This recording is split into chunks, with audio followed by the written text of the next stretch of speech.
빅파마 랭킹 10위까지의 현금 보유를 보면은 레벨업이 돼 있어요.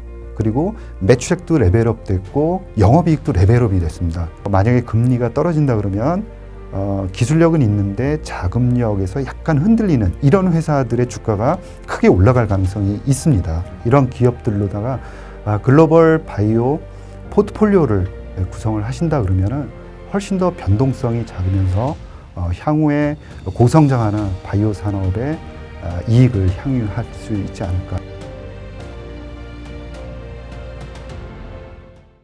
해무 반갑습니다. 오늘은 이혜진의 바이오 투자학교 채널 운영하고 계시는 이혜진 대표님 모셨습니다. 반갑습니다. 네, 반갑습니다. 네, 처음 뵙겠습니다. 굉장히 첫인상이 너무 선하셔가지고 되게 좀 포근한 느낌을 받고 있는데 저희 시청자분들께 간단한 자기소개 가능하실까요? 제 이름은 이혜진이라고 하고요. 1995년부터 주식운용 매니저로 일을 했습니다. 처음에 이제 삼성생명에 입사를 했고, 그리고 나서 새마을금고연합회, 그다음에 공무원연금공단에서 주식운용 실장을 했습니다. 이렇게 기관 쪽 자금을 맡아서 운영을 했고요. 그 후에 미래에셋 자산운용, 그다음에 한화자산운용, 유리자산운용에서 주식운용 본부장으로 일했고요. 2021년부터 바이오에 좀 집중해서 글로벌 바이오 산업의 동향과 그리고 기업에 대해서 리서치를 하고 또 이제 여러분들께 동영상으로 또 전해드리려고 그렇게 이제 집중적으로 리서치를 하고 있고, 그래서 현재 운영하고 있는 채널은 이혜진의 바이오 투자학교의 채널을 운영하고 있는 이혜진이라고 합니다. 대표님, 제가 사실 최근에 네. 워낙 올해 금리 인하 시기도 다가오고 있고, 그리고 요즘에는 또 제약바이오가 빅파마뿐만 아니라 빅테크들이 좀 중심적으로 투자가 이루어지고 있다 보니까 여기에서 좀 기회를 찾아내고 싶다 생각이 들어서 여러 가지로 공부를 하고 있는데 워낙 이 분야가 어렵다 보니까 찾다가 이제 또 대표님께도 좀 자문을 구해보고자 이렇게 모셨으니까요. 오늘 여러 가지로 제가 제약바이오 관련해서 많이 여쭙도록 하겠습니다. 네, 알겠습니다. 많이 배우겠습니다. 첫째로는 확실히 올해 제약바이오 좀 기대해도 괜찮을까요? 작년하고는 분위기가 많이 좋아지고 있습니다. 특히 미국 중심으로 좀 봐야 되는데요. 전 세계 바이오 시장을 리드하고 있는 건 우리나라가 아니라 미국 시장입니다. 그래서 전 세계 한 50% 정도의 바이오 산업의 시장을 점유를 하고 있는데, 작년 초만 해도 분위기가 굉장히 안 좋았고요. 근데 올해는 지금까지 IPO에서는 한 4개 종목이 올라왔는데 그냥 대체적으로 괜찮습니다. 그리고 CG 온콜로지라는 종목은 대박이 지금 났습니다. 그래요? 네. 그래서 이거 분위기가 괜찮다. 올해는 다르구나 하는 거고요. 작년 말에 올해로 넘어오면서 벌써 이제 투자 기관이라든가 아니면 제약바이오 업계에 있는 사람들도 올해는 작년하고는 확연히 다를 것이다. 이런 전망들이 거의 대부분이었습니다. 대부분의 매니저들이. 그리고 올해는 뚜렷한 모달리티가 일단은 있다. 그리고 작년부터 이제 비만 치료제라든가 ADC, 그다음에 말씀하신 AI 쪽. 그래서 작년 4분기부터 커다란 M&A라든가 라이센스 인아웃이 굉장히 활발하게 진행이 됐습니다. 그래서 작년 한 해 동안 보면은 2022년 대비해서 M&A 건수가 줄어들었어요. 작년에는요? 예, 작년에는 줄어들었습니다. 그런데 금액 기준으로 보면 한 건당 금액은 크게 뛰었습니다. 그리고 분위기가 작년 4분기에는 괜찮았거든요. 이유는 뭐냐면 미국 공정거래위원회가 이제 독점 관련해서 M&A를 좀 막아왔거든요. 예를 들어서 A라는 업체가 독점력이 강한데 B까지 M&A를 한다 그러면 시장 지배력이 너무 커진다. 그러니 막겠다. 그래서 이제 작년에 허라이전이라는 회사를 암젠이 인수를 마무리를 못했고, 그래서 계속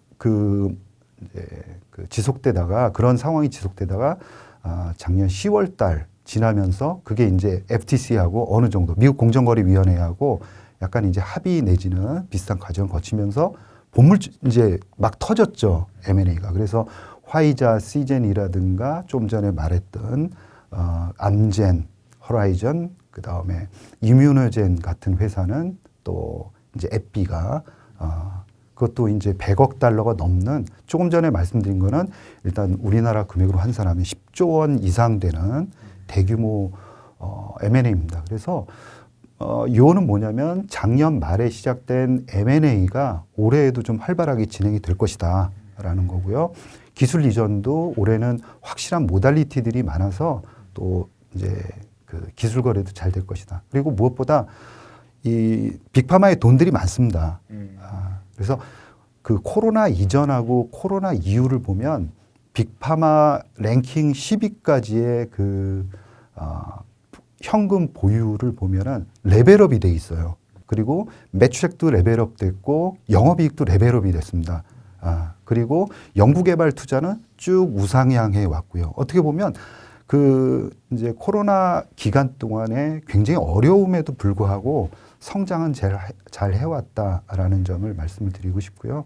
거의 금액이 빅파마들이 이제 전체적으로 가지고 있는 돈이 1조 3,700억 달러입니다. 와. 그러니까 대단히 어마무시하네요. 어마무시하죠. 그래서 현금이 많기 때문에 일단 돈이 있어야지 M&A를 하는 그렇죠. 거죠. 그리고 지금 특허 만료가 2018년 이후에 계속 되고 있지만 2018년 이후에 몰려 있기 때문에 사전에 그런 매출 절벽에 대응하기 위해서 그런 필요성도 있기 때문에 올해까지 또 활발하게 되겠다. 머크 이제 사장께서 말씀하시는 거 보면은 M&A를 올해도 꾸준하게 하겠다. 그리고 100억 달러 정도가 스윗 스팟이다. 그러니까 그 정도 물건을 우리는 원한다라는 거죠. 물론 이제 1조 원, 2조 원짜리 작은 업체들도 인수할 의향이 있다라고 얘기를 했어요. 예. 그리고 올해는 금리가 어찌됐건 뭐 언제 인하하느냐 그 이제 논란이 있긴 하는데 올해부터 이제 향후 몇 년간 꾸준하게 조금씩 우하향하는 그런 흐름이기 때문에 제약 바이오 쪽에는 어찌됐건 흐름은 이제 돌아왔다 이렇게 보는 게 맞지 않을까 싶습니다. 이렇게 또 정리를 해주시니까 확실히 좀 업계가 어떻게 좀 돌아가고 있는지를 네. 또 이게 머릿속에 좀 그려지네요. 그렇습니까?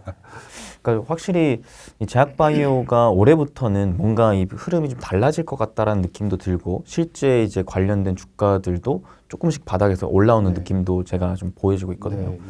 근데 이 제약바이오를 투자할 때 일단 첫 번째 그 종목을 골라내는 게 너무 어렵고 네. 둘째로는 종목을 잘 골라도 이 변동성이 너무나 크다 보니까 네, 네. 그 타이밍을 네. 좀 계산하기 어렵더라고요. 네. 실제로 제가 좀 자료를 조사해봤더니 네. 이게 연간으로 따져보더라도 이게 특별히 또 1, 2월은 제약바이오가 안 좋다가 또 3, 4월은 좋다가 네. 뭐 이러한 현상들이 좀 나오고 있던데 뭐 이렇게 좀 시기적으로 계속 변동성을 타는 네. 특별한 이유가 있을까요? 있습니다. 그거는 그 컨퍼런스라든가 학회에서 중요한 결과들을 발표하기 때문에 그런데요. 두 가지. 처음에는 1월 달에 있는 JP 모건 헬스케어 컨퍼런스에서 네네. 이제 중요한 임상 결과라든가 앞으로 계획 이런 것들을 발표하고요. 그 다음에 5월 달에 있는 미국 암학회 아스코에서 그동안 이제 진행해 왔던 중요한 임상들의 결과를 그때 상세한 데이터를 발표를 합니다. 그러다 보니 그런 기대감들이 초록으로 발표되면서 미리 반영이 된다 이렇게 봐야 될 것 같고요. 그래서 연말 되면 항상 주가가 좋습니다. 그렇죠. 11월, 12월 그 다음에 5월 전에 3월, 4월 이렇게 좋고요. 특히 작년 같은 경우에는 9월 달에 어떤 이벤트가 있었냐면 금리가 이제부터 인하할 것이다. 그 전에 초록초록 이제 그런 얘기들이 나왔었는데 오히려 9월 달 들어서면서 금리를 한 번 더 인상할 것이다라는 얘기가 거꾸로 나왔었어요. 그러면서 바이오주가 아주 폭락을 했죠. 네네. 예, 단기간 내에 거의 종목별로 보면 20-30% 하락했습니다. 그러다가 10월 말 정도 되면서 이제는 금리는 이제 더 이상 올리지 않는다라는 컨센서스가 그때 생겼죠. 그러면서 거의 순식간에 뭐 한두 달 사이에 M&A도 많이 일어났고 아까 말씀드린 대로 라이센스 아웃 이런 거하고 겹치면서 그대로 다 회복하는 그런 역동적인 모습을 보였고요. 올해 들어서면서는 다시 좀 하락했다가 종목별로는 다시 또 급반등하는 미국에서는 그런 모습을 보였고요. 우리나라는 약간 종목별로는 차이가 좀 있는 그런 상황이고 어려운 회사는 계속 주가가 안 좋고 그 다음에 선도적인 퀄리티 있는 주식들은 일부 올라와서 약간의 조정을 거쳤지만 횡보하고 있는 모습을 보이고 있습니다. 그 말씀하셨던 게 결국 지금 1년치를 봤을 때 이 주요 뭐 임상 데이터들을 발표하는 것들이 일단 1월에 JP모건 헬스케어 컨퍼런스에서 좀 방향성을 보여주고 이제 구체적인 데이터들을 이제 5월 아스코 초록에서 좀 발표를 해주니까 그 발표하기 전에 기대감들이 선반영되면서 주가가 좀 올라갔다가 그 다음에 좀 쉬어가는 이런 현상들이 좀 나온다라는 거네요. 네, 맞습니다. 그러면은 당장에 지금 5월 초록을 앞둔 상황에서 이제 한 3, 4, 이 정도의 기간의 수익률을 좀 키워가기 위해서는 지금 2월 달에 좀 모아가는 것도 필요하겠네요. 네, 그리고 이렇게 계절성이 아주 큰 거는 우리나라 업체들이 특히나 우리나라에 있는 현상이다 이렇게 보고요. 미국은 다소간의 그런 것들이 있지만 종목별로 그러니까 이 전체 산업 자체가 바이오 산업 자체가 우르르 몰려다니거나 그렇지는 않습니다. 그거보다는 금리에 의한 영향이 좀 크고 우리나라 같은 경우에는 그 초록에 발표되는 그 이벤트들이 워낙 없지 않습니까? 기업들도 워낙 적었어요. 근데 올해 같은 경우에는 ABL 바이오라든가 또 ADC 하는 레고캠 바이오 등이 이제 임상 결과가 발표가 될 예정이고요. 그런 회사들이 이제 암 치료제를 개발하고 있는 그런 회사들입니다. 그래서 이제 그 전에 그런 회사들의 주가들은 좀 탄탄하지 않을까 이렇게 생각하고요. 네. 생각보다 그렇게 많지가 않네요. 국내 기업들이.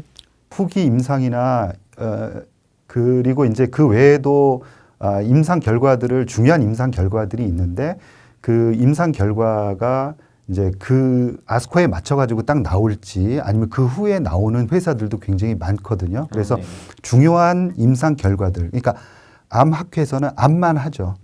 그래서 자가 면역이라든가 다른 중요한 임상 결과들은 그쪽에서 다루지 않고 다른 학회들에서 다룹니다. 그래서 이제 그 학회만 있는 게 아니고 그 학회가 가장 중요하다라는 거고요. 그 학회에서 발표하는 것은 암과 관련한 그런 치료제들을 발표하고요. 그래서 좀 학회들은 굉장히 다양하게 열 몇 개가 이렇게 쭉 분산되어 있는데 아스코라는 그 학회의 비중, 그 다음에 암이 전 세계에서 치료제 개발 중에 한 50%를 차지합니다. 그러다 보니까 암 학회가 가장 중요하다라고 해서 저도 이제 추려가지고 그렇게 말씀을 드리는 거고요. 그 임상 결과들 이런 것들은 상반기, 하반기 골고루 많이 이제 분포되어 있다. 임상 결과들은. 그러면은 확실히 좀 시기적으로 봤을 때 지금 2월 제약바이오 흐름이 그렇게 좋진 않거든요. 그러면은 오히려 이렇게 좀 떨어질 때 조금씩 사모다가 그 아스코 전후로 조금 어느 정도는 팔아가는 전략도 필요할 것 같네요. 이게 참 그 아이러니한 게 미국 같은 경우에는 임상 결과를 보고 그에 맞춰서 주가가 반응을 합니다. 너무 좋다 그러면은 하루에 70%도 올라갈 수 있고 안 좋다 그러면 뭐 80% 떨어질 수도 있는 거죠. 그런데 우리나라는 임상 결과가 발표되기 전에 무조건 올라가는 그런 습성이 있습니다. 그래서 발표되고 나면은 어차피 올라갔으니까 떨어지고 안 좋으면은 당연히 떨어지는 거고 이런 현상을 보이거든요. 그래서 뭐 이런 현상을 잘 이용하는 것도 투자의 방법 중에 하나다라고 생각을 하고요.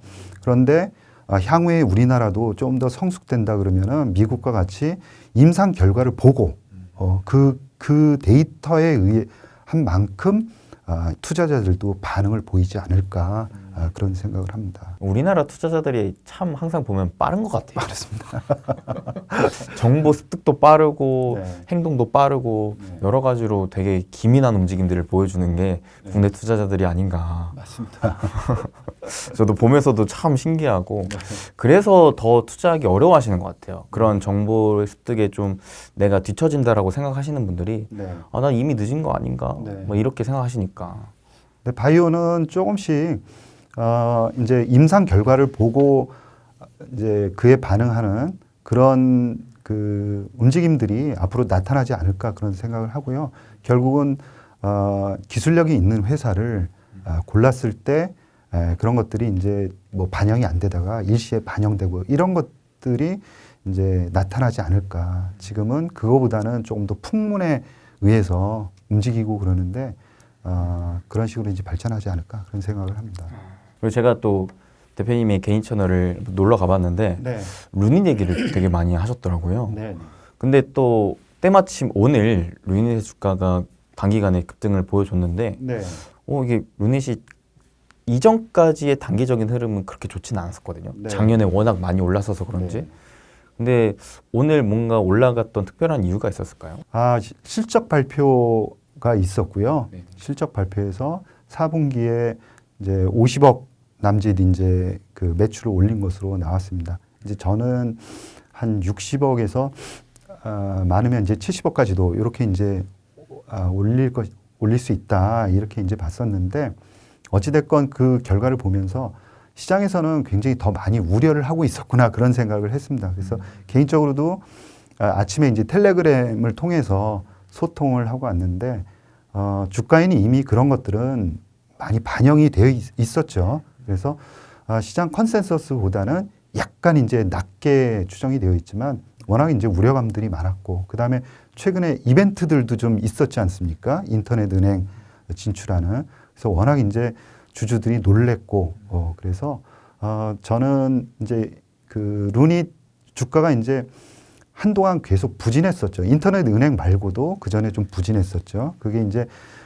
불확실성이 조금 있었다 이렇게 보고 있고요. 3분기 실적이 부진했는데 4분기까지 아주 부진하면은 굉장히 주가가 큰 타격을 받을 수 있습니다. 따라서 그 점을 이제 주주들이 불안해했던 것 같고요. 두 번째는 볼파라 인수와 관련한 자금 조달 방안 이게 이제 아직 결정이 안 됐고 그다음에 루닛 인사이트하고 이제 한 축을 담당하고 있는 루닛스코프의 매출이 이제 계약이 일어나야 되는데 아직 그게 안 일어났죠. 그래서 앞으로 일어나겠지만 아직 일어나지 않았고 그래서 그 세 가지의 이제 불확실성이 있었는데 일단은 실적 발표가 됐고 아주 불만족스럽지는 않은 그런 상황을 연출했기 때문에 하나의 불확실성은 제거가 되었다 이렇게 보고 있습니다. 그래서 향후에 볼파라 자금 인수 그 다음에 루닛스코프의 계약을 올려간다 그러면 충분히 다시 우상향할 수 있지 않을까 이런 생각을 하고요. 이번에 인터넷 은행과 관련해서는 조금 소통하는 방식에 좀 문제가 있었다 개인적으로 그렇게 생각을 합니다. 왜냐하면 인터넷 은행에 진출한다 이런 이제 그 뉴스가 발표됐을 때 사실 투자자들은 굉장히 크게 놀랄 수밖에 없습니다. 그러면은 바로 그 발표한 다음에 이제 소통을 해야 되거든요. 사실 우리가 투자하려고 그러면 이랬던 거고 투자하려고 그랬던 규모는 이 정도다. 왜 그러냐면 그 사업 자체가 몇 천억이 들어가는 방대한 산업이거든요.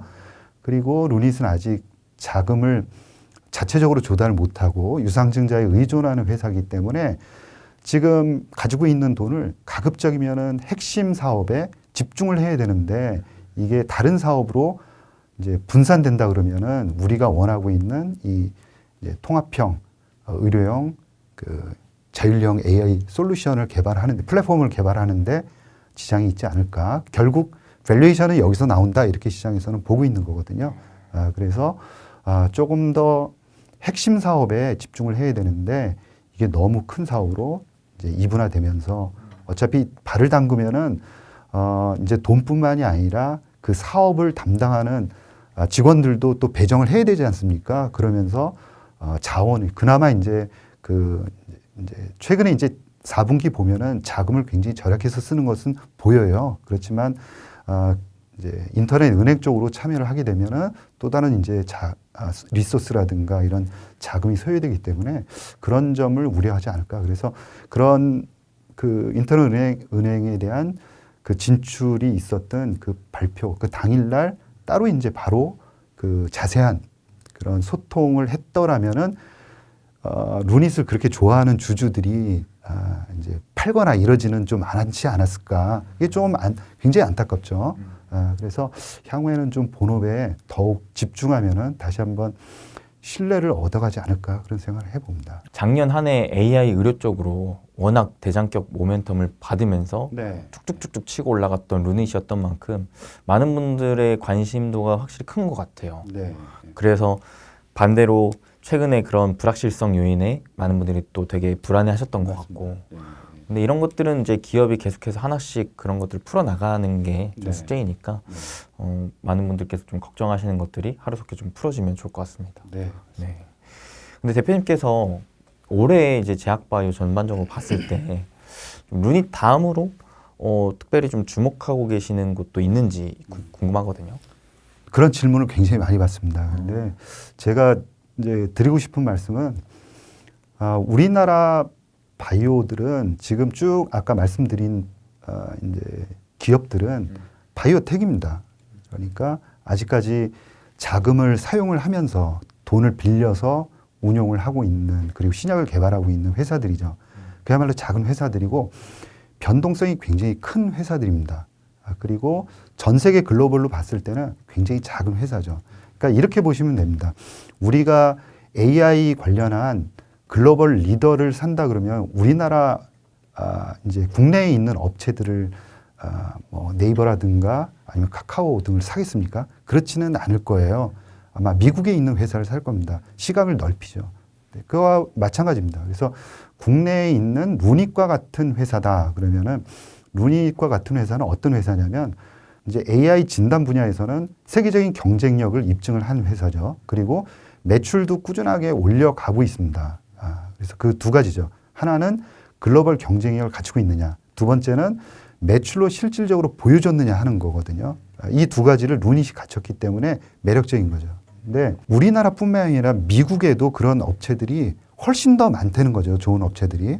그래서 미국 기업, 우리나라뿐만이 아니라 미국 기업들한테도 관심을 집중해야 된다라고 생각하고요. 올해 3월 달에 첫 그 내시 치료제, 지금은 마쉬로 이름이 바뀌었죠. 비알코올성 지방간염.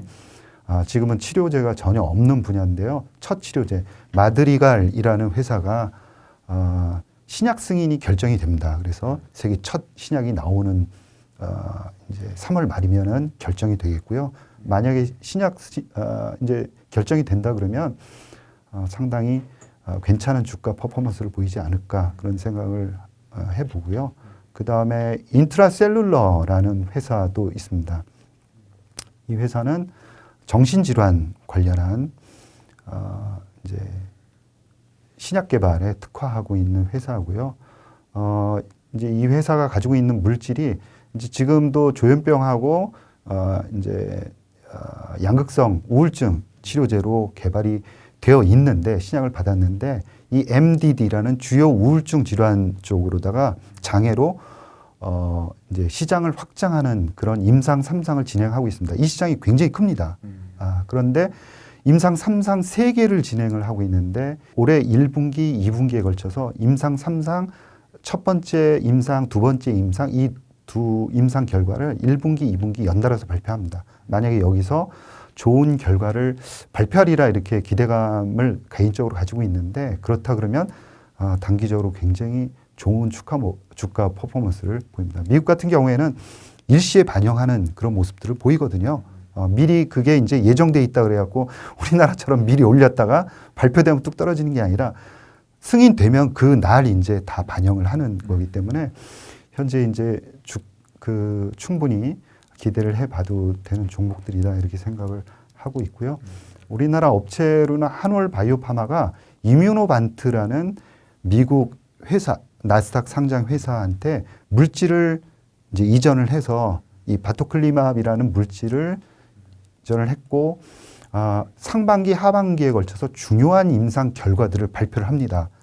그래서 임상 2, B상 이게 이제 이제 확증적 임상이기 때문에 굉장히 중요한 임상 초기 데이터가 상반기에 나오고요. 하반기에는 이제 중증급 무력증에 대해 MG에 대한 임상 3상 전체 탑라인 결과 이게 다 이제 임상 결과 낸 그 데이터가 발표가 됩니다. 굉장히 중요한 거고요. 그래서 이뮤노반트 그다음에 한올 바이오파마 둘 다 굉장히 중요한 주가 모멘텀을 지금 가지고 있다라고 보고 있고요. 이런 회사들의 관심을 좀 가질 필요가 있다. 그리고 우리나라 회사들 중에서도 이제 루닛은 시가총액 5천억에서 아까 말씀드린 대로 해외 매출액을 실질적으로 내면서 보여주면서 주가가 이제 크게 상승을 했는데 이제는 2조 원대에서 20조 원대로 갈 수 있는 그 재능을 가진 그런 기술력이라든가 아니면 경영 능력을 가진 회사들을 앞으로는 찾아야 된다 이렇게 생각을 합니다. 네, 그런 회사들로는 이제 레고캠 바이오도 그 중에 하나가 될 수 있고요. 알테오젠이라든가 아까 말씀드린 대로 한올 바이오파마, 그다음에 SK 바이오팜도 두 번째 물질을 어떤 물질을 확보하느냐에 따라 가지고 이익을 굉장히 크게 늘려갈 수 있고 충분히 20조 원 넘는 빅 바이오텍으로 성장할 수 있다. 한미약품도 비만 치료제에 대한 가치가 꾸준히 올라가고 있어서요. 그래서 이런 업체들, 우량한 업체들을 중심으로 해서 상반기는 금리가 아직까지 불안한 상황이기 때문에 같이 가다가 만약에 금리가 떨어지는 속도가 굉장히 빠르다 그러면 기술력은 있는데 지금 가지고 있는 자금 상황이 상당히 좀 불안한 회사들이 있어요. 왜 그러냐면 바이오텍들은 대부분 이제 돈을 빌려서 임상 결과를 보여주고 그 임상 결과를 근거를 해서 다시 자금을 빌리고 이런 과정을 계속 계단식으로 해나가면서 회사 가치를 키워가거든요. 그래서 만약에 금리가 떨어진다 그러면 기술력은 있는데 자금력에서 약간 흔들리는 이런 회사들의 주가가 크게 올라갈 가능성이 있습니다. 예. 그래서 금리 상황을 보면서 그 다음 올라올 종목들에 대해서도 주목을 좀 해야 되지 않을까 그런 생각을 합니다. 기술력은 가지고 있는데 자금력은 당장에 조금 부진해서 네. 금리가 인하됨에 따라 이게 좀 풀리면은 올라갈 수 있을 만한 주식들 예, 그렇습니다. 이런 것들을 좀 서치를 해야 된다라는. 네, 맞습니다. 저는 이제 개인적으로 1조대가 넘는 제약바이오 기업들이 얘네가 막 2배, 3배, 5배, 10배 뛸 수 있을까? 네. 차라리 중소형주 쪽에서 시총이 좀 작은 애들을 보는 게 낫지 않을까 싶은 이제 생각을 갖고 있었는데 네. 오히려 또 그런 얘기를 들어보니 지금 뭐 1조, 2조 기업들이더라도 충분히 성장성이 있겠구나라는 네. 생각이 드네요. 주요한 그 바이오 기술과 관련한 물론 이제 앞으로도 중요한 그 바이오 관련한 기술을 가진 업체들이 꾸준히 나오긴 할 겁니다. 그러나 그런 업체들이 이제 조금씩 줄어들 가능성이 있어요. 왜 그렇게 말씀을 드리냐면 중요한 개념을 가진 업체들이 이미 나왔고 그 코로나를 계기로 해서 금리가 굉장히 높은 수준으로 뛰어 올랐었습니다. 그렇죠. 예, 그럼으로 인해서 기존 같으면은 꾸준히 이 상장 회사로다가 들어왔을 회사들이 진입을 못한 거죠. 그래서 어떻게 보면 신입 사원이 거의 한 3년 동안 안 들어오고 네네. 있었던 겁니다. 그렇게 되면 어떤 현상이 벌어지냐면 지금 상장되어 있으면서 기술력과 자금력을 가진 회사들의 가치가 상대적인 가치가 더 올라갈 수밖에 없습니다. 더 돋보일 수밖에 없는 거죠. 따라서 지금 기술력과 이제 자금력, 그 다음에 이 3년 동안 다른 회사들이 어려움에도 불구하고 꾸준하게 임상 결과를 꾸준하게 쌓아왔던 회사들의 가치가 더욱더 부각될 가능성이 있다. 이렇게 봐야 되는 거죠. 그래서 뒤따라오는 회사들이 크기를 바라기보다는 지금 있는 회사들이 더욱더 높은 성장을 보일 수 있다라는 그 역발상을 하셔야 됩니다. 대표님 그러면은 최근 이제 한 3년간 신규로 상장하는 기업들이 별로 많이 없다라고 얘기하셨잖아요. 네. 그러면은 그 없는 와중에 상장을 한 기업들도 우리가 좀 주목을 해봐야 되는 건가요? 물론 이제 기술력이 있기 때문에 그 어려운 관문을 통과해서 왔습니다.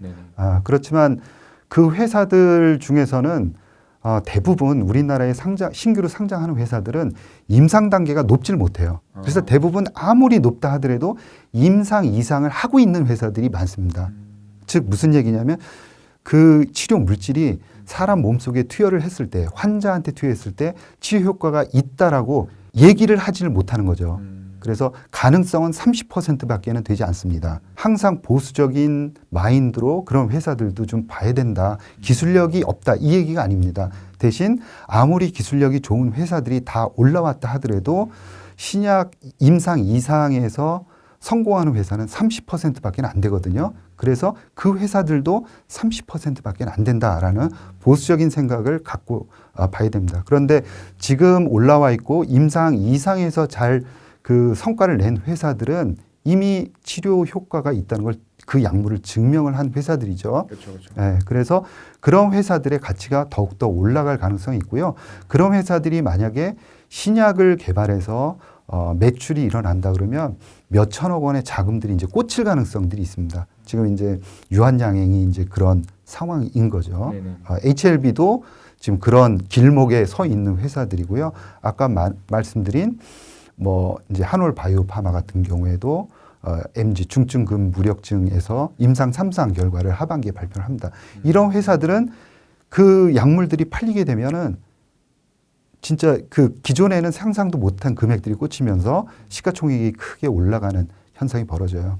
그래서 앞으로는 다시 이 자금 사정 이제 금리가 급격히 떨어진다라고 가정을 하는 거 굉장히 어렵습니다. 그래서 높은 금리가 이제 금리는 조금씩 떨어지더라도 굉장히 속도가 느릴 가능성이 있기 때문에 올해 안에는 약간 보수적인 입장을 취하면서 분위기는 좋지만 보수적인 입장을 취하면서 퀄리티 주식에 좀 집중하는 그런 전략이 유효하다라고 생각합니다. 대표님, 제가 한 가지 좀 궁금한 게 네. 아까 이제 말씀 중에 우리나라 제약바이오 기업들은 특정한 뭐 임상이나 이런 데이터들을 발표하기 전에 미리 기대감으로 땡겨 올렸다가 발표하면 좀 떨어지는 네. 성격을 띠는 반면 미국 기업들은 발표한 다음에 단기적으로 주가가 땅 뛰는 네. 현상이 나온더라. 네. 그러면은 우리가 그런 것들을 바라보고 미국 주식에 투자를 한다면 네. 발표하고 나서 데이터 좋았네 사야지라고 마음을 먹었을 때 이미 갭상승해가지고 살 수 없는 상황이 나올 수도 있지 않을까요? 예, 그래서 아까 이제 종목들을 제가 몇 개 이제 말씀을 드릴 때 그런 임상이 임박한 회사들을 전부 다 말씀을 드린 거거든요. 네네. 예, 그래서 여러분들 괜찮은 회사들의 앞으로 그 물질 자체, 그 다음에 성공 가능성을 잘 체크를 하고, 그 다음에 중요한 임상 결과 발표가 그 전에 있을 때 그때 이제 주식을 매수하는 그런 모습을 보여야 됩니다. 그 이제 데이터가 발표되고 나서는 이미 주가에 많이 반영이 되었죠. 그래서 그것 때는 좀 늦다 이렇게 생각을 하셔야 되고요. 그래서 임상 스케줄을 좀 잘 체크하셔야 된다라는 점입니다. 확실히 제약바이오 기업에 투자할 때는 이제 그 기업의 주요 물질의 임상 발표가 되는 그 스케줄을 체크하고 발표가 되기 전에 좀 주목하는 습관을 가지는 게 좋겠다라는 부분. 예, 그리고 또 한 가지 말씀드리면은 그 그 기업이 예를 들어서 임상 3상 데이터가 이제 발표된다 그러면은 네네.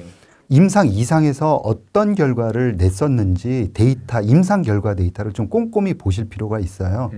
그거는 사실 임상 결과 데이터를 보는 방법을 배우면 되는데요. 한 몇 개만 공부하다 보면 그렇게 어렵진 않습니다. 나오는 용어도 몇 개 제한되어 있고요. 그래서 비교하는 약물보다 훨씬 더 좋으냐, 부작용은 적으냐, 딱 두 가지 요인을 가지고 판단을 하는 거기 때문에 그리고 전문가들이 얘기하는 그런 것들을 잘 참고를 한다 그러면은 이 물질은 충분히 경쟁력이 있으면서 임상 결과 발표가 앞에 있구나. 임상 결과는 우리가 언제 발표할 겁니다라는 것은 우리가 정보는 얻을 수 있거든요, 사전에. 그래서 이 두 가지만 잘 체크하신다 그러면은 충분히 여러분들도 글로벌 투자가 가능하다라고 생각합니다.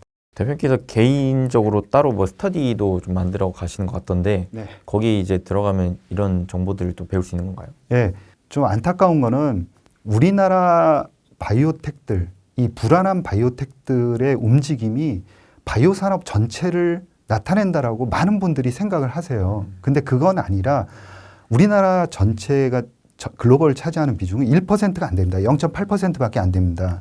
예, 그러니까 우리나라 전체가 아니라 그리고 또 굉장히 불투명하고 그 다음에 임상 결과 발표할 때도 보도 내용들 보면은 투자자분들이 굉장히 헷갈리게 발표를 해요, 회사. 그래서 그런 불투명성이 있는 상황입니다. 그런데 이 시각을 가지고 전체 미국 주식도 그럴 것이다라고 이제 생각을 하시는 건 이제 약간 오류가 있다라고 생각을 하시고요.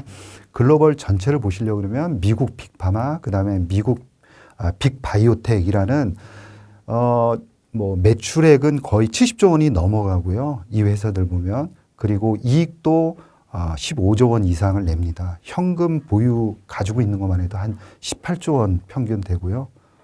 그래서 평균 시가총액도 100조 원이 넘어가는 그런 굉장히 탄탄한 회사들입니다. 그래서 이런 회사들, 그 다음에 그것보다는 약간 작지만 흔들림이 없는 그런 빅바이오텍, 이런 회사들하고 같이 포트폴리오를 좀 구성을 하셔야지 앞으로 그 바이오의 성장성이 굉장히 높을 텐데, 이 바이오 산업의 성장성을 그대로 이제 향유할 수 있다라고 생각하거든요. 그래서 그런 그 바이오 산업의 어떤 기본적인 지식, 그 다음에 특징들, 그 다음에 실전적으로 글로벌 포트폴리오를 짜기도 하고, 그 다음에 투자할 수 있는 기업들, 미국 기업들, 한국 기업들을 모아서 바이 리스트를 만들어서 이 기업들에 대한 기업 분석하고, 그 다음에 아까 같이 임상 스케줄이라든가 이런 것도 팔로우하는 이런 실전 스터디를 좀 준비를 하고 있어요.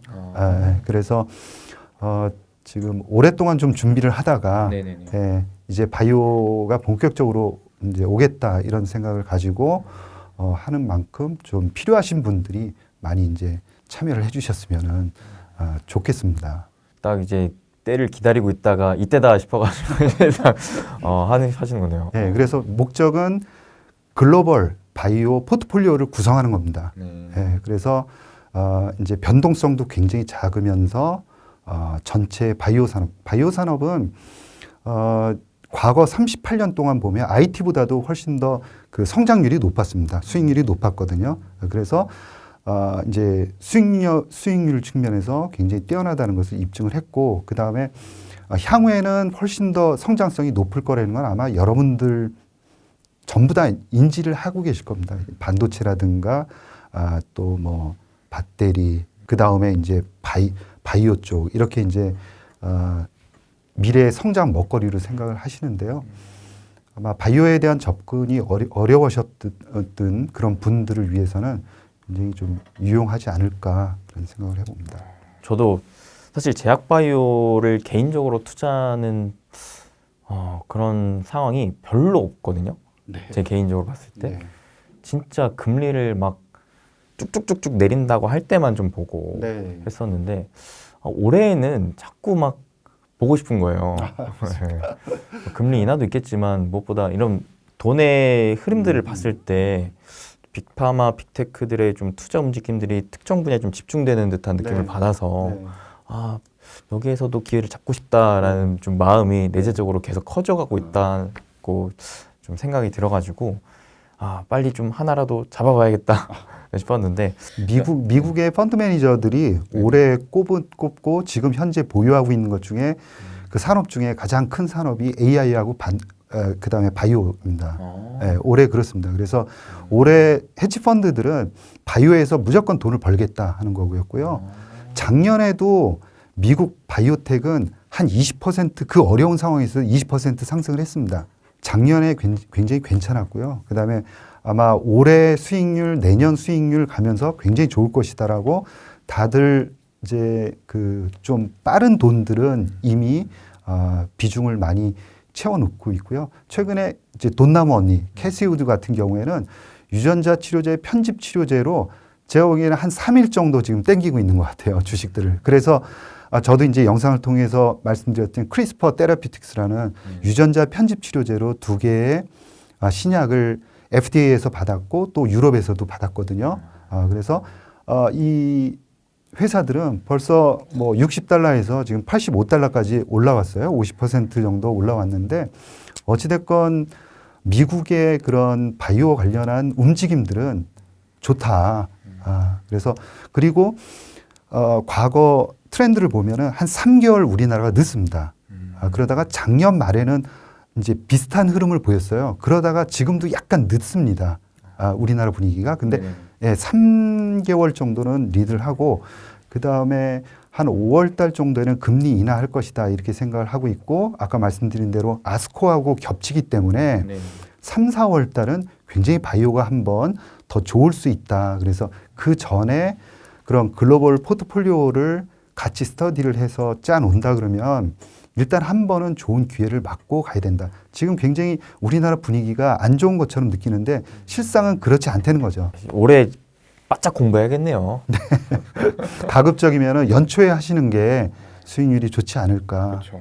특히나 이번 달 2월이 참 공부를 해야 하는 시기인 것 같아요. 맞습니다. 맞습니다. 그래서 딱 이 타이밍에 이제 진행을 하시는군요. 네, 예, 그렇습니다. 타이밍도 그래서 2월, 3월, 이렇게 4월 이제 10주 코스이기 때문에 예, 지금 하는 게 적절히 맞다라고 하는 거고요. 기업 분석을 하나하나 이제 해야 되기 때문에 주별로 좀 공부 양도 굉장히 많으실 것 같고 한 2달 남짓 하시면은 굉장히 수준이 올라오지 않으실까. 그래서 지금 책도 따로 이제 준비를 하고 교재 같은 거 이렇게 하고 있습니다. 그러니까 저도 항상 주식 투자하면서 느끼는 게 이게 이미 올라가기 시작하고 나서 공부를 하는 건 늦더라고요. 네. 안 좋을 때 공부를 해놔야 그 중에서도 옥석을 가리고 네. 그리고 이제 올라갈 때 최대한 수익률을 키울 수 있겠더라고요. 네. 저도 펀드 매니저를 한 30년 가까이 했는데 항상 욕을 먼저 먹어야 됩니다. 미리 좀 욕을 먹고 나서 왜 그런 걸 했고 안 오르는데 왜 했냐라고 얘기하고 한 몇 달 정도 있다가 욕을 먹고 나서 그때 이제 올라갈 때 굉장히 큰 이제 수익률을 낼 수 있거든요. 충분히 살 수 있고 기회도 있는데 항상 남들이 다 얘기할 때는 굉장히 어렵죠. 수익을 내기가. 그래서 일라이릴리의 그 비만 치료제 같은 경우에도 펀드 매니저들이 고민이 굉장히 지금 큽니다. 왜요?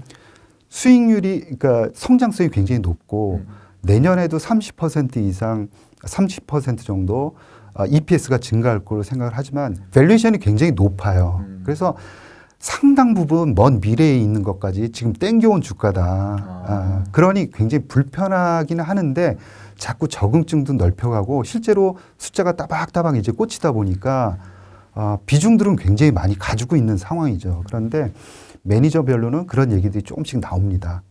어찌됐건 그러고 있는 상황이다라는 거죠. 그래서 아무리 좋은 비만 치료제 이런 것들도 그런 악유가 자꾸 나오고 있는 상황이다라는 거 보면은 확실히 남들이 보지 않았을 때 봐야 되지 않을까라는 생각. 특히나 최근에 또 워낙 비만 치료제가 핫하잖아요. 네. 이건 뭐 해외에서 유난히 또 핫한 것 같은데 말씀하셨던 뭐 일라일리라든지 노보디스크 얘네가 완전 진짜 시장을 장악했습니다. 네.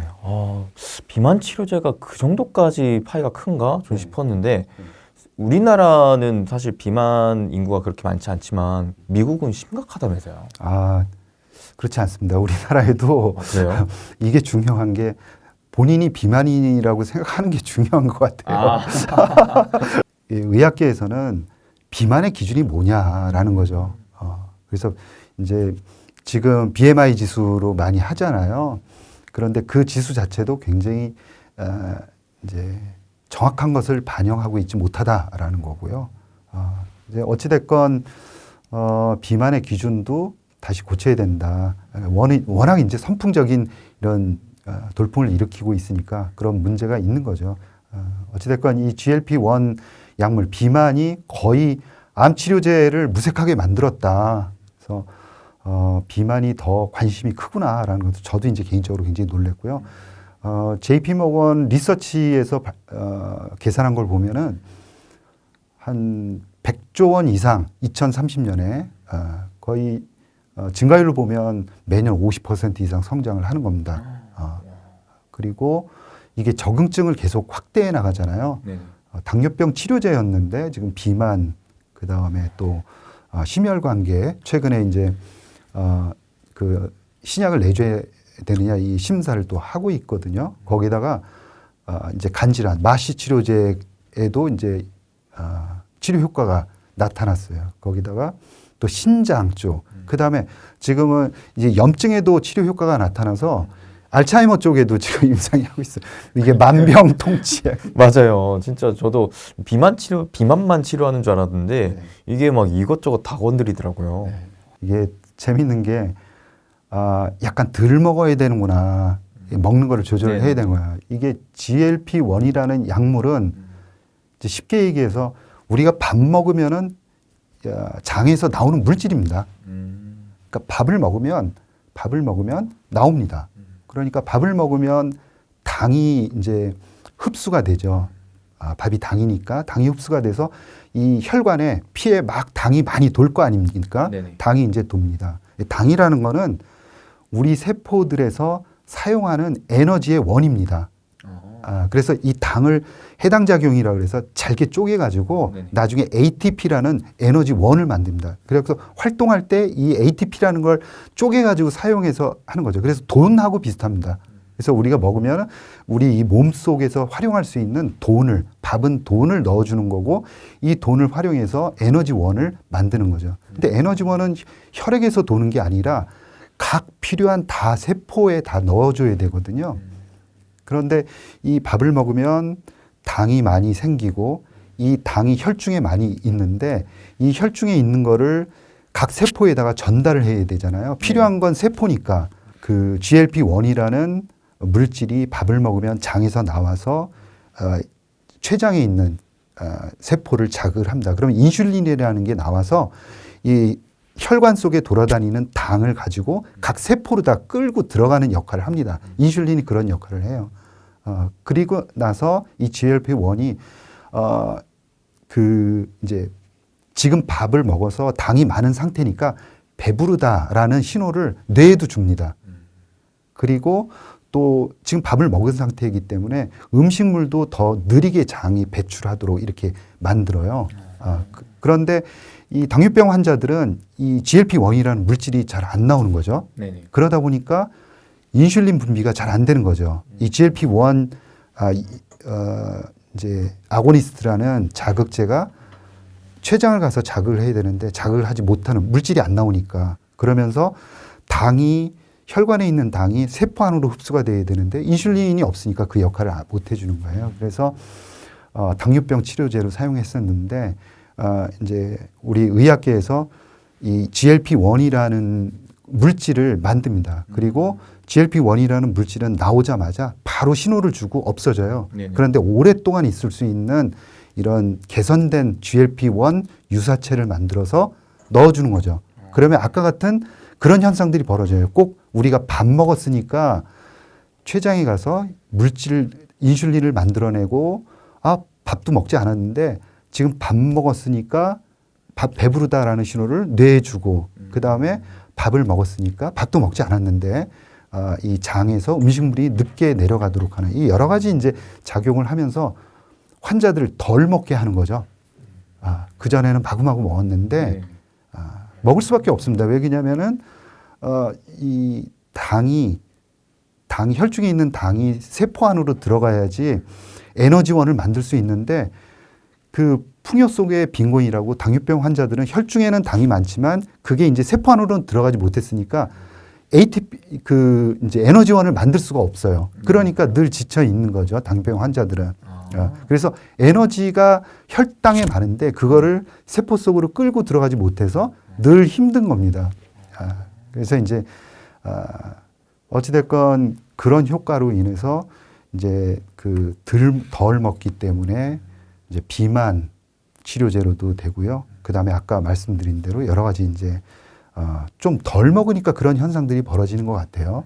약간 뭐 신장, 그 다음에 심혈관에도 굉장히 좋은 효과, 그 다음에 알츠하이머 쪽에도 염증 작용을 완화시키는 그런 역할을 하는 것 같습니다. 그래서 요즘에 그 치료제를 정말 유명 인사들도 다 먹더라고요. 네, 근데 그 약을 우리나라 사람들 중에는 먹을 수 있는 사람들이 제한적이지 않을까 그렇습니다. 왜냐하면 이제 고도 비만 환자라든가 아니면은 당뇨병이라든가 이런 질환을 하나 가지고 있어야 되거든요. 그러면서 이제 과체중이든가 그래서 그런 환자들을 실질적으로 이제 따져보면 그렇게 많지 않을 것 같고요. 그다음에 요요 현상이 생기지 않습니까? 네네. 먹고 1, 2년 후에는 다시 이제 원상태로 상당 부분 회귀하기 때문에 최근에 치료제를 개발하고 있는 뭐 일라이릴리, 노보노디스크 같은 경우에는 이런 부작용들을 없애. 그리고 이제 근육이 빠집니다. 근육이 빠지기 때문에 이런 부작용을 없애는 그런 치료제들을 개발하고 있다라는 말씀을 드리겠습니다. 우리나라에도 한국 맞춤형으로 비만 치료제를 만드는 게 이제 한미약품 네, 있는 것 같더라고요. 네, 한미약품에서 금년 1월달에 임상 1상을 임상 3상에 대한 첫 환자 주사를 했죠. 그래서 늦어도 이제 2027년 정도에는 상업화가 가능하지 않을까. 그게 되면은 또 우리나라 사람들은 사실 뭐 과체중보다는 네. 이제 몸매 유지를 위한 이제 다이어트를 많이 하시는데 네. 그런데 좀 많이 도움이 될 수도 있겠네요. 맞습니다. 일라이릴레이 젯바운드 같은 경우는 20% 빼지 않습니까? 네. 그런데 우리는 대부분 그렇게 뺄 필요가 없잖아요. 그렇죠. 예, 그래서 뭐 10% 이내로 빼면서 가급적이면은 좀 건강하게 빼고 싶은 거죠. 네네. 아까 이제 근육도 빠지지 않게 했으면 좋겠고 유효 현상도 좀 덜 일어났으면 좋겠다. 그 두 가지를 좀 한국 체형에 맞게. 그다음에 한국 사람들은 과체중이 아니라 저도 그렇지만 이 아랫배가 중심으로 나오기 때문에 그런 체형에 좀 맞춰서 개발하지 않. 개발 완료되면 선풍적인 인기를 끌 것 같은데요. 그럴 것 같습니다. 대표님 아까 그 미국 쪽에서 이 투자 펀드 자금들이 올해에는 특히나 AI, 바이오 이쪽에 좀 주목하고 있다라는 얘기 해주셨잖아요. 네. 근데 이 바이오계에서는 지금 AI를 바이오에 접목시키려고 하는 움직임이 또 많이 나오고 있고 네. 빅테크들이 특히나 좀 주목하고 있는 맞습니다. 모습이거든요. 네. 엔비디아, 네. 구글 이런 업체들이. 네. 그러면 여기에서 이 AI와 바이오에 대한 두 가지 모멘텀을 가진 정말 획기적인 또 기업이 나오지 않을까? 네. 좀 투자 기회가 나오지 않을까라는 생각을 좀 개인적으로 갖고 있는데 네.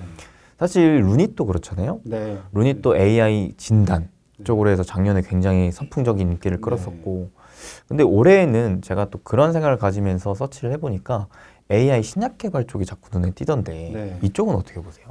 그 두 가지로 보시면 돼요. 뭐냐면 우리나라하고 이제 미국도 마찬가지인데 AI로 신약 개발을 하는 그런 회사들의 패턴을 보면은 유형을 보면은 첫 번째는 그 본인들이 AI 그 개발 플랫폼 기술들을 가지고 있죠. 그래서 이 플랫폼을 가지고 그 신약 개발하는 회사들이 이런 물질을 만들어줘 그러면은 만들어주는 회사가 있어요. 그래서 플랫폼을 가지고 장사를 하는 거죠. 신테카 바이오 같은 경우, 온코크로스 이런 회사들이 그렇습니다. 만들어주는 거죠. 그리고 두 번째는 뭐냐면 그 약물을 만들어서 본인이 직접 뭐 수출도 할 수 있는데 본인이 직접 임상을 합니다. 파로스 같은 경우에 그러죠. 파로스 아이바이오 같은 경우에 그렇습니다. 그래서 이 두 개의 유형으로 나눠서 이제 생각을 해볼 필요가 있어요. 어떤 게 좋으냐라는 미국의 애널리스트들 사이에서도 이견이 있는데 제 생각에는 물질을 만들어서 그냥 주는 업체들한테는 그렇게 앞이 밝아 보이지는 않는다라는 말씀을 드리고 싶습니다. 이유는 그래요. 두 가지인데요. 하나는 특히 국내에 있는 이런 업체들은 시장이 작아요. 신테카 바이오라든가 온코크로스 같은 경우에는 미국에 나가서 그들 업체 빅파마하고 거래를 하면서 적어도 100억, 200억을 받으면서 영업을 해야 됩니다. 그런데 예를 들어서 뭐 리커전이라든가 엑센시아 뭐 이런 회사들도 이익을 내기가 굉장히 어렵거든요. 기껏해야 몇백억 수준의 이익밖에는 못 올리고 있어요. 그런데 이들이 쓰는 돈은 굉장히 큽니다. 그리고 이 AI를 개발하는 기술자들, 특히 그 이제 생명공학, 바이올로지를 다 알면서 해야 되는 그런 이 과학자들은 대단히 비싸거든요, 몸값이. 제가 드리고 싶은 말씀은 국내에서만 뭐 매출을 올려갖고는 이거는 한도 끝도 없습니다. 언제 이제 BP를 맞출지 모르는 거죠. 그래서 이 두 회사의 매출액을 보면 아직도 요원한 거죠. 뭐 몇 억, 1, 2억 이렇게밖에 올리지 못하고 있습니다. 네. 그리고 국내에 아무리 크다 하더라도 뭐 유한양의 한미약품이라든지 JW 중해제약 이런 회사들도 1년에 연구개발 비용으로 쓰는 돈이 2천억을 넘지 못하는 수준밖에 안 돼요. 미국의 빅파마 같은 경우에는 1년에 쓰는 돈이 거의 그 10대 기준으로 본다 그러면 평균 한 13조 원, 15조 원 그 사이를 씁니다. 우리나라 그 전체 제약바이오 업계의 R&D 비용이 2조 원 정도밖에 안 돼요. 전체가요. 그러니까 미국 한 개 회사의 거의 8분의 1 정도밖에 안 되는 게 우리나라 현실입니다. 그래서 우리나라에서 신약을 개발해서 한다. 이거는 굉장히 그 물질을 발굴해서 준다. 그래서 돈을 벌겠다. 이건 굉장히 어려운 얘기죠. 진짜 그야말로 개천에서 용나는 꼴이네요. 그렇죠. 바로 그 표현이 맞습니다. 이런 물질을 개발해 주는 회사의 또 다른 문제점이 뭐냐면 초기에 물질을 이전해 줄 수밖에 없습니다. 네네. 물질을 개발해 줘 하는 게 숙제니까 물질을 개발해 주는데 물질을 개발해 주는 그 주면서 받는 돈은 적어요. 초기 물질이니까 이 물질이 잘 될지 어떨지에 대해서 알기가 굉장히 어렵습니다. 그래서 그러네요. 받는 돈이 굉장히 또 적어요. 국내 시장 적고 처음에 받는 돈이 적어요. 그러다 보니까 그 또 할 거는 다 해야 되거든요. 데이터 센터라든가 인력이라든가 그래서 쓰는 돈들은 만만치가 않습니다. 그래서 이익을 내기 되게 어렵고 이 업계에서 가장 잘 나가는 미국의 그 슈레딩거 같은 경우에도 몇 천억 원의 매출을 올리고 있지만 아직까지 적자를 보이고 있다. 우리나라 업체들이 정말 그러니까 제가 계속 말씀드리는 건 글로벌리 경쟁력이 없으면 안 됩니다. 그리고 더군다나 이제부터 나오는 그 이제 AI 플랫폼 가진 신약 개발 회사들이 앞으로 잘해보겠다고 올라오지 않습니까? 그 회사들한테는 기회라는 게 조금 더 없을 수가 있는 거죠. 앞에 있는 회사들이 더 갖고 그래서 지금 미국에 있는 그 이제 빅파마 같은 경우에는 히스토리가 한 100년 이상 됩니다. 그러다 보니까 약을 개발하기 위한 그 경험과 노하우, 지식들, 데이터들 이런 것들이 어마어마하게 쌓여 있고요. 그렇겠네요. 예, 그다음에 빅테크, 말씀하신 엔비디아, 뭐 마이크로소프트라든가 IBM 이런 회사들은 이런 데이터를 이제 잘 가공해서 의미 있는 정보들을 걸러낼 수 있는 여기는 정보 기술이 있잖아요. 그렇죠. IT가 있잖아요. 그러니까 이 두 회사가 딱 이게 맞는 겁니다. 그래서 서로가 협업을 하는 거죠. 누구한테도 기울이지 않은 협업이 거의 모든 회사가 빅테크하고 빅파마가 지금 다 연결이 다 돼 있습니다. 우리나라 그리고 빅바이오 아까 이제 리커전이라든가 슈레딩거라든가 엑센시아 이런 그다음에 패사이라든가 이거 영상 진단하는 페이지 이런 회사들이 다 연결이 돼 있는데 우리나라 회사들은 다 빠져 있는 거죠. 중요한 게 이들 회사가 여기서 받는 돈도 굉장히 커요. 몇백억 단위로 받습니다. 두 번째는 지금 참여해서 이 빅파마들과 하기 때문에 그 수많은 데이터들을 가지고 가공할 수 있는 기회를 가져요. 그렇기 때문에 이 벌써 차이들이 격차가 벌어지고 있고 이게 1, 2년 더 간다 그러면 우리나라 업체들의 경쟁력은 조금 더 상실될 가능성이 있다. 경험에서 딸린다 이렇게 보고 있고요. 그다음에 증자를 계속해야 됩니다. 그러면은 매출액이 거의 10억도 안 되는 상황에서 지금 10년이 지속되는데 쓰는 돈들은 150억, 200억 단위로 가거든요. 그러면 그것도 하루 한 해 두 해지. 그래서 저는 항상 바이오텍 우리나라 미국 가리지 않습니다. 그래서 보실 때 바이오텍을 보실 때는 현금 흐름을 보셔야 됩니다. 그래서 몇 년치에 사용할 수 있는 현금을 지금 가지고 있느냐. 이게 1년 아니면 1.5년, 2년. 미국 같은 기업들은 대개 3년 이상을 가지고 있습니다. 근데 우리나라 업체 같은 경우에는 대개 지금 뭐 그 실력은 있다 그러고 뭐 이제 기관 투자가들도 많이 사는 회사들이 그리고 앞으로 미국에 진출할 거라고 얘기하는 회사들이 대개 1년 정도밖에 쓸 수 있는 돈이 없어요. 이 회사들은 뭐 해야 되냐? 100% 유상증자 CB 발행해야 됩니다. 네. 그러면 기존 주주들은 또 다일루션이 되잖아요. 그래서 항상 기술력이 좋다. 그게 문제가 아닙니다. 그리고 나서 항상 투자하시기 전에 간단하게 계산을 하시면 되거든요. 작년도 영업 손실이 얼마 났는지 그리고 유동성은 유동 자산에서 유동 부채를 뺍니다. 그러니까 유동 자산에서 유동 부채를 빼면은 우리가 1년 안에 그냥 현금으로 쓸 수 있는 돈이 나오죠. 그러면은 작년도 손실난 그 영업 손실을 분자에다 놓고 나눠버립니다. 네. 그 분모에 들어가겠네요. 분모에 들어갑니다. 그러면은 이게 이제 몇 년 정도 사용할 수 있는 금액인지 계산이 가능하죠. 그래서 항상 보실 때는 최소 2년 이상은 가지고 있을 때 그리고 2년 이내에 아주 중요한 인상 결과가 나온다. 그러면 후회할 게 없죠. 왜냐하면 중요한 임상 결과를 추가적인 다일루션 없이 볼 수 있잖아요. 그래서 이게 바둑도 수순이 중요하듯이 항상 투자를 하는 건 좋은데 그 두 가지를 보는 겁니다. 이럽니다. 우리는 지금 뭐 약물이나 아니면 진단기기를 가지고 미국에서 많이 팔 거야. 그럼 오케이. 많이 팔지 안 팔지는 모릅니다. 많이 판다고 가정을 하고. 그런데 많이 파는 거는 2026년부터입니다. 이거는 정해져 있어요. 네. 그리고 가지고 있는 돈은 1년치밖에 없어요. 그렇다 그러면 미국에서 진출해서 사업을 하려고 그러면 훨씬 더 작년보다 돈을 많이 쓸 거 아닙니까? 그러면 자금이 부족한데 지금 1년치밖에 없는 겁니다. 그렇다 그러면 유상증자를 한 번 더 할 겁니다. 이 회사는 100% 그렇죠. 그러면 다일루션이 되는 거예요. 그래서 지금 투자하는 게 아니라 그때를 노려보는 거죠. 유상증자 할 때 대개는 이제 자금이 쪼달리니까 한 6개월 정도 남겨두고 할 수밖에 없습니다. 그 재료가 나오고 나서 들어가면 늦지 않는 거죠. 그래서 항상 보실 때 기술력, 자금력, 임상 중요한 발표 스케줄 이 모든 거를 다 체크를 하시면 됩니다.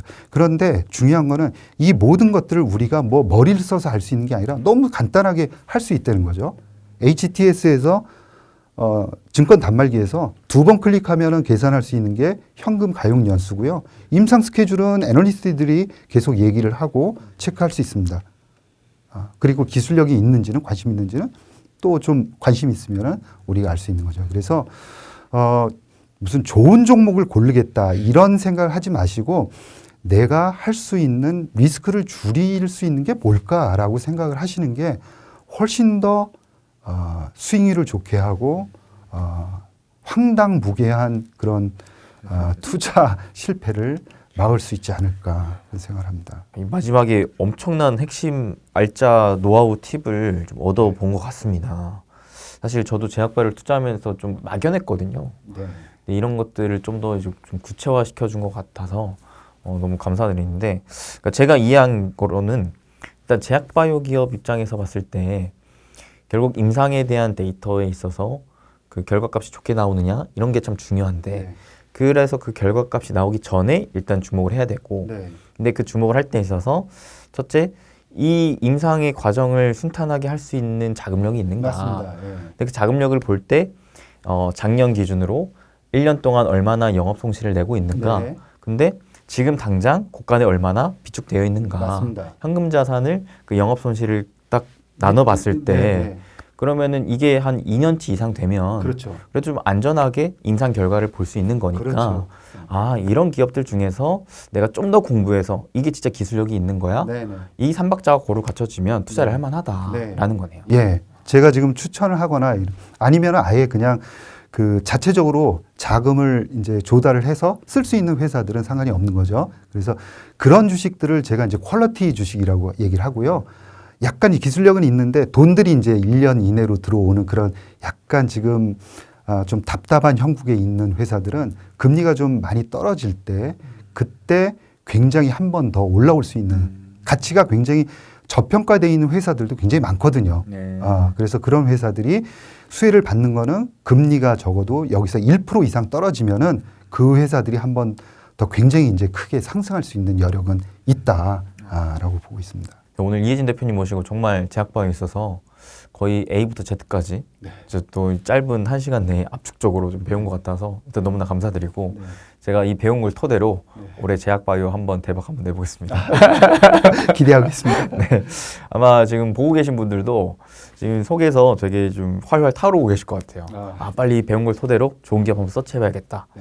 그렇게 우리 한번 같이 대박을 내보시면 좋을 것 같고 혹시 끝으로 저희 시청자분들께 한마디 해주신다면요. 국내 좋은 기업들뿐만이 아니라 이제 글로벌 빅파마라든가 빅바이오텍 이런 기업들로다가 글로벌 바이오 포트폴리오를 구성을 하신다 그러면은 훨씬 더 변동성이 작으면서 향후에 고성장하는 바이오 산업의 이익을 향유할 수 있지 않을까 이렇게 생각을 하고 있고요. 지금 제가 준비하고 있는 이혜진의 바이오 실전 투자 스터디에도 많은 관심을 가져주시면 감사하겠습니다. 네, 이렇게 해서 오늘 이혜진 대표님 모시고 제약바이오 관련된 다양한 얘기 들어봤습니다. 이 나눴던 인사이트를 토대로 여러분들 올 한 해 제약바이오로 대박 나시길 함께 응원하면서 인사드리겠습니다. 여러분 행복 되세요.